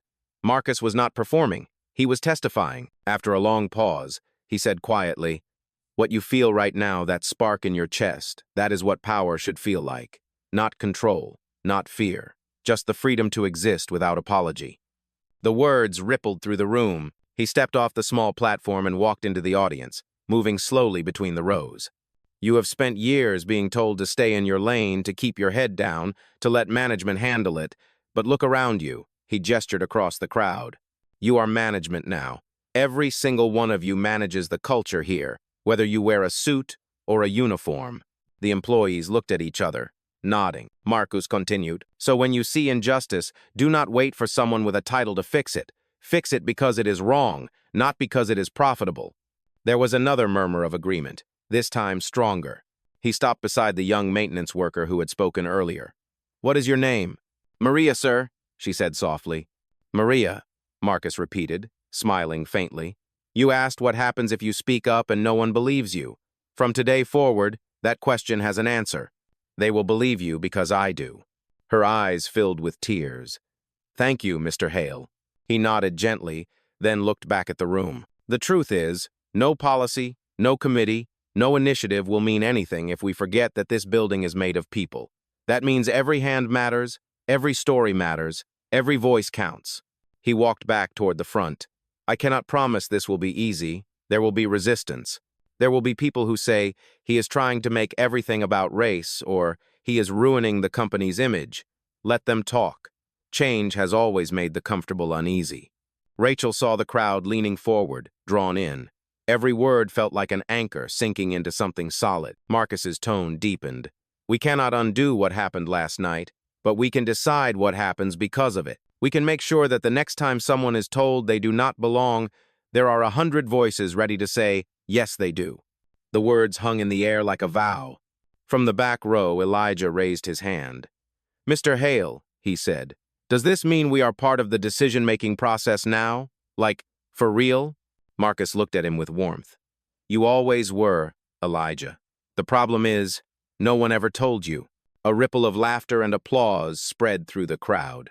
Elijah blushed, but he grinned wide. Marcus nodded to him. You spoke truth when it was hard. That is leadership.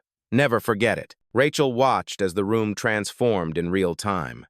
The fear that had once haunted these walls was dissolving, replaced by something electric, something hopeful. She could feel it, the foundation Marcus talked about, cracking open to make space for something new. Marcus raised his voice slightly, not to command, but to carry the words farther. The Respect Initiative begins with 3 rules. They are simple, but they will define who we are from this day on.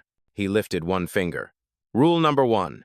No title protects bad behavior. If you lead people, you answer to the same standard you demand of them. A second finger. Rule number 2. Silence helps no one. If you witness discrimination or mistreatment and you do nothing, then you are part of it. A third finger.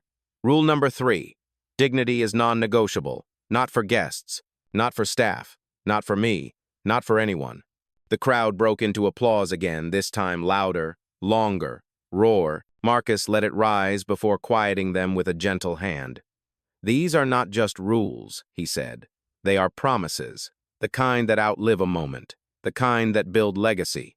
He paused and looked toward Rachel. Miss Lynn, please make sure these are printed, framed, and placed at every entrance by tomorrow morning.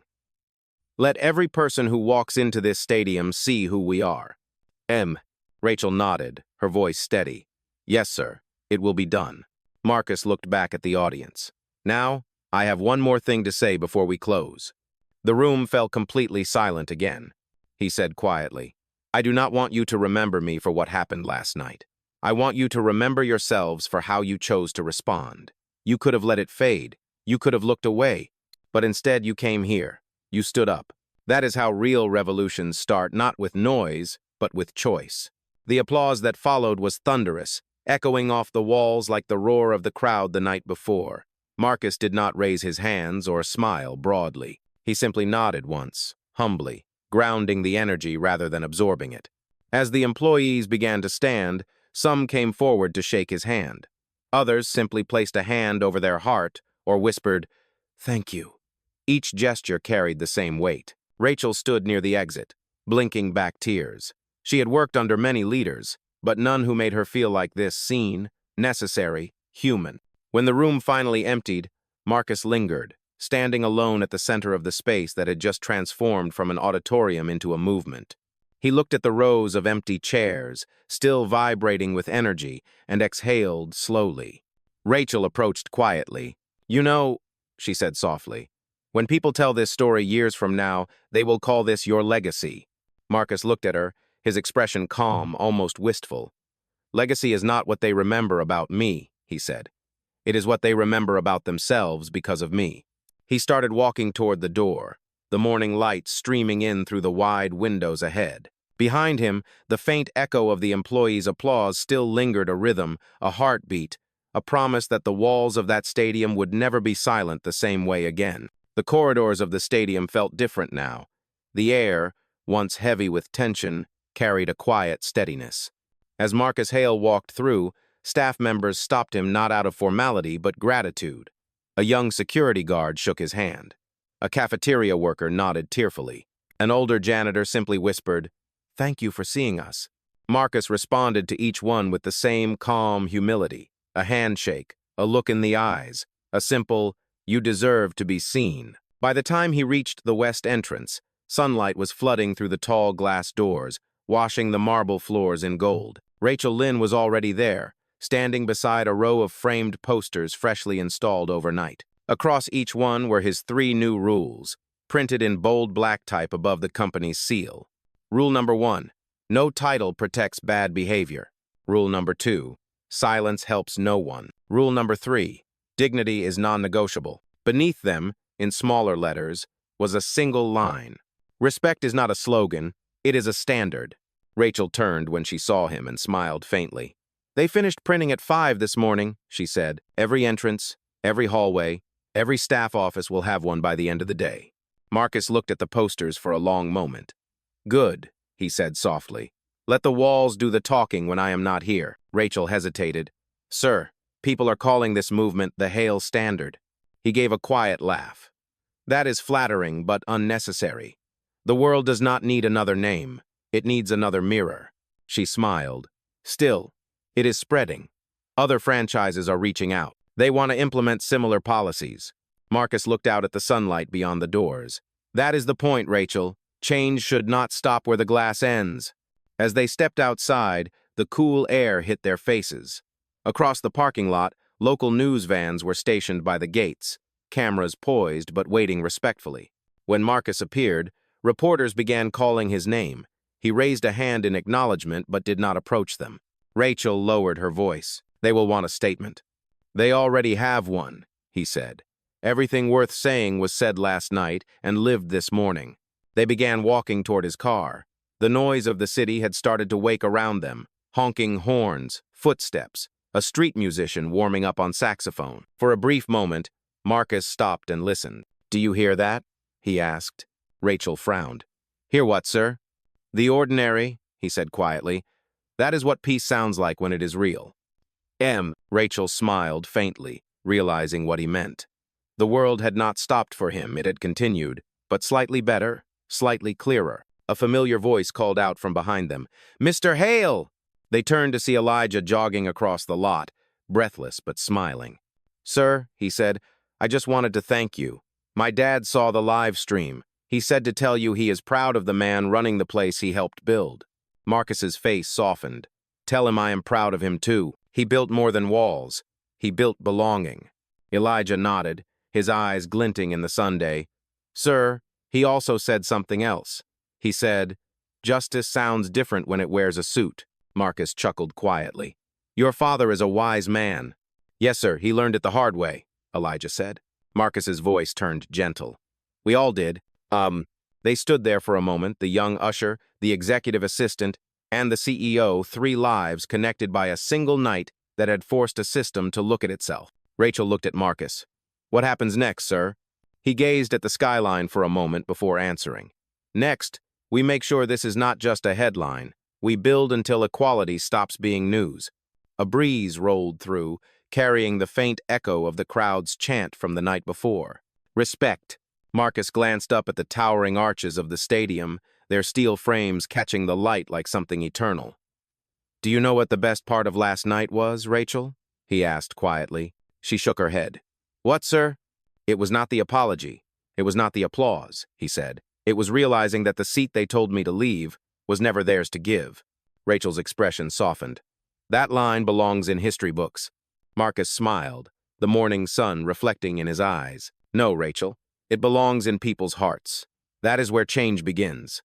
He opened the car door, paused, and looked back one last time at the stadium, his stadium where the world had learned what dignity looked like when it refused to move. Then, without another word, he stepped inside and drove toward the horizon, leaving behind not a scandal, not a speech, but a standard. The following week arrived with the hum of transformation. What had once been a sports arena now felt like the center of a cultural shift. Headlines were still circulating, but the tone had changed. Where there had once been outrage and disbelief, there was now admiration and imitation. Across the country, other stadiums, corporations, and organizations began referencing the Hale standard. News anchors debated its reach. Editorials dissected his calm defiance. Civil rights leaders called it the most elegant act of accountability in modern corporate America. But for Marcus Hale, it was never about headlines. He moved through each day quietly, visiting departments, shaking hands, asking questions, and most importantly, listening. On a bright Tuesday morning, he walked through the maintenance wing, where the smell of paint still lingered. New signage was being installed on the walls, marked with words he had personally approved. "Belonging built here."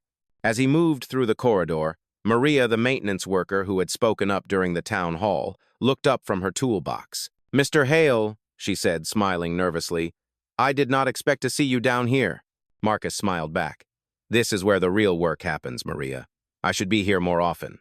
She hesitated, then said softly, "I just wanted to tell you something. People down here, we talk. And for the first time, the talk is not about fear. It is about pride. It feels different now." Marcus nodded, his voice gentle. "Good. Pride should live where fear once did. That is the point." She looked down for a moment. "You know, after what happened, my son asked why you did not yell back. He said if someone talked to him like that, he would have shouted." Marcus's eyes softened. "Tell him shouting is easy. Building something better in silence that is harder." Maria smiled faintly, as if understanding something she could not yet put into words. "He will remember that." Marcus placed a hand on the wall beside him, feeling the cool metal beneath his palm. "So will I," he said quietly. As he left the maintenance area, he passed groups of employees laughing between shifts, something he had not seen in months. The sound carried warmth, not fear. It reminded him of his father's workshop, filled with tools, sweat, and stories about dignity earned one day at a time. Rachel Lynn caught up with him near the central lobby, her tablet full of updates. "Sir," she said, "media outlets are requesting to feature the new Respect Initiative handbook. They want you to headline a leadership conference in Washington next month." Marcus shook his head. "No speeches. Not yet." Rachel frowned slightly. "Why not, sir? This is a moment people need to hear from you." He stopped walking and looked at her. "They have heard enough words. Now they need to see results." She nodded, understanding. They continued toward the atrium, where a small crowd of employees had gathered around a television. On the screen, a news anchor spoke over footage of the stadium at night, the lights forming the shape of a single word across the field: respect. The anchor's voice echoed softly through the space. From one man's confrontation came a nationwide reckoning. The Hale Standard has become more than policy, it has become a principle.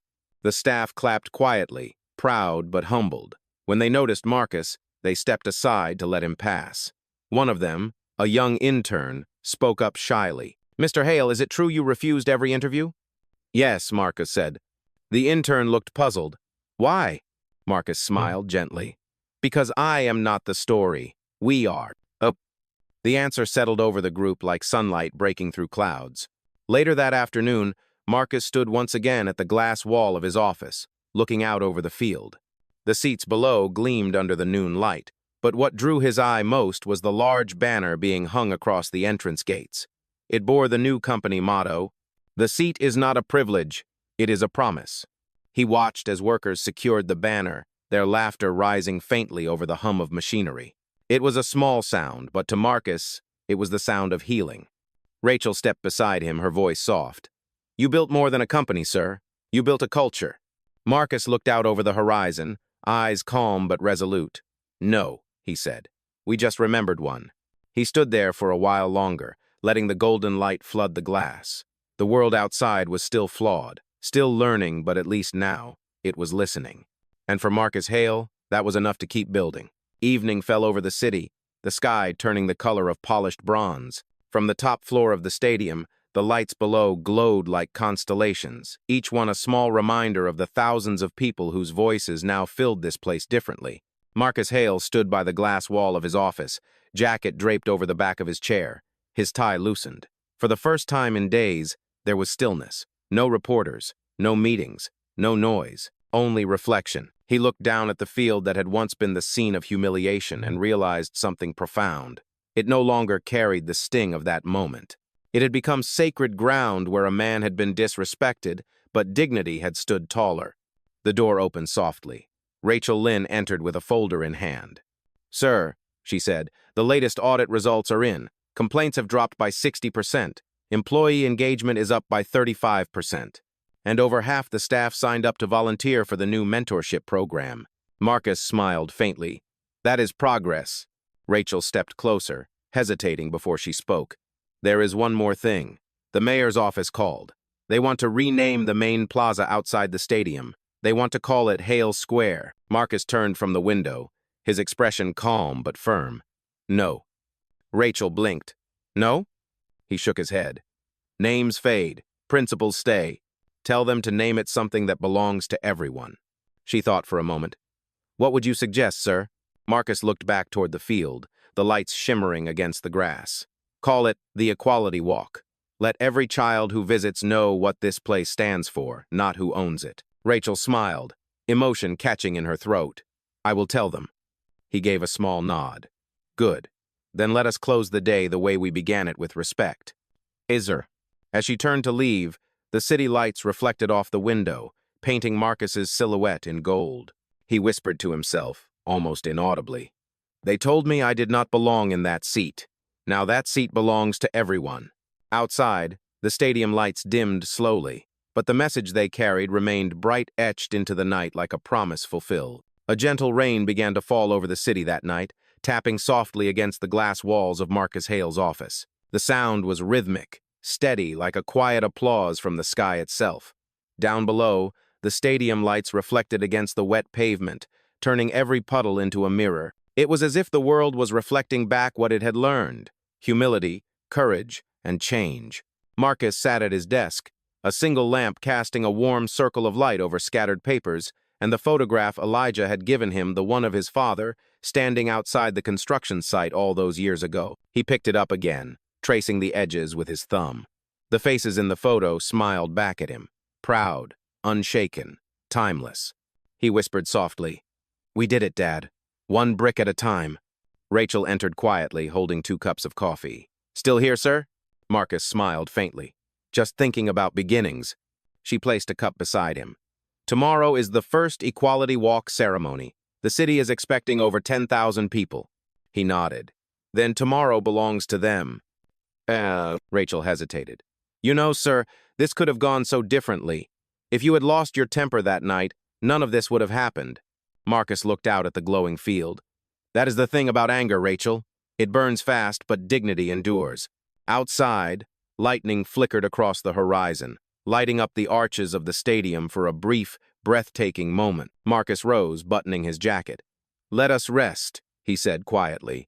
"Tomorrow, we do not celebrate a man, we celebrate a standard." And as the rain fell harder, washing the city clean, the stadium stood like a monument to everything he had fought for, proof that respect, once planted, could grow tall enough to shelter everyone beneath it. Morning broke with a clarity that felt almost ceremonial. The rain from the night before had washed the city clean, leaving the air crisp and the sky a pale gold. By the time the first buses arrived, the plaza outside the stadium was already alive with people, employees, families, fans, students, and city officials. They gathered beneath the towering new sign that gleamed in the sunlight, the Equality Walk. Marcus Hale stood near the edge of the crowd, dressed in a simple black suit, hands clasped in front of him. There was no stage, no velvet rope, no reserved seating. He had insisted that everyone stand together, one ground, one level, one voice. Rachel Lynn moved through the crowd, coordinating quietly, making sure the event unfolded as planned. When she reached Marcus, she smiled. "They are ready for you, sir." Marcus shook his head gently. "They are ready for themselves." Still, when he stepped forward, the crowd fell silent. Cameras turned, phones lifted, but Marcus spoke as if only speaking to one person, steady, low, heartfelt. "Last week," he began, "I was told to leave a seat. Today, I am standing here to tell you that there are no seats left to take because we are all already standing where we belong." A soft murmur ran through the crowd. He continued, "This place will no longer be remembered for who was silenced, but for who found their voice. The Equality Walk is not about one man or one company. It is about every person who ever had to wait for permission to matter.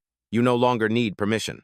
He paused, the wind carrying his words across the open space. "Let this walkway remind us that dignity is not earned, it is inherited, and justice does not shout, it stands tall." The applause that followed was thunderous, not out of spectacle, but out of understanding. Marcus stepped back as families began walking across the plaza, children running their hands along the engraved words set into the stone: respect, courage, belonging. Rachel watched as Marcus turned to leave quietly, blending into the moving crowd. For a moment, he was no longer a CEO. He was simply another man walking the same path as everyone else. And as sunlight broke fully over the stadium, the Equality Walk came to life, each footstep echoing not the story of one black CEO, but the sound of a world learning to walk forward together.